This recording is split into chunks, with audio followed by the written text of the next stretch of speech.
நம்ம இன்னைக்கு ராகி தட்டு வடை எப்படி செய்யறதுன்னு பார்க்கலாம்.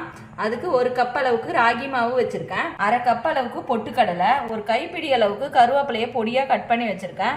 2 காஞ்ச மிளகாய் பொடிச்சு வச்சிருக்கேன். 2 டீஸ்பூன் அளவுக்கு கடலை பருப்பை நான் 1 மணி நேரம் ஊற வச்சு வச்சிருக்கேன். பொட்டுக்கடலையே இப்ப மிக்சி ஜார்ல போட்டு அரைச்சி எடுத்துக்கலாம்.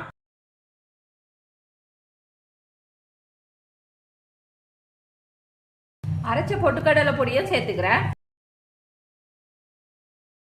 1/4 டீஸ்பூன் அளவுக்கு சால்ட் சேர்த்துக்கிறேன்.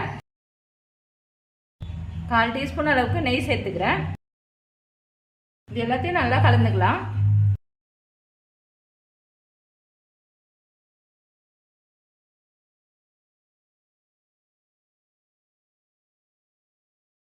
கொஞ்சம் கொஞ்சமா தண்ணி சேர்த்து பிசைஞ்சுக்கலாம்.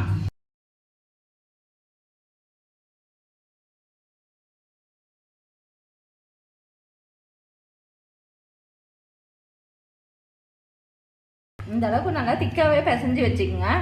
இப்ப தட்டு வடை தட்டிக்கலாம். பட்டர் ஷீட்ல தட்டி எடுத்துக்கிறேன். நீங்க வாழை இலை இருந்துச்சுன்னா எண்ணெய் தடவி தட்டி எடுத்துக்கோங்க.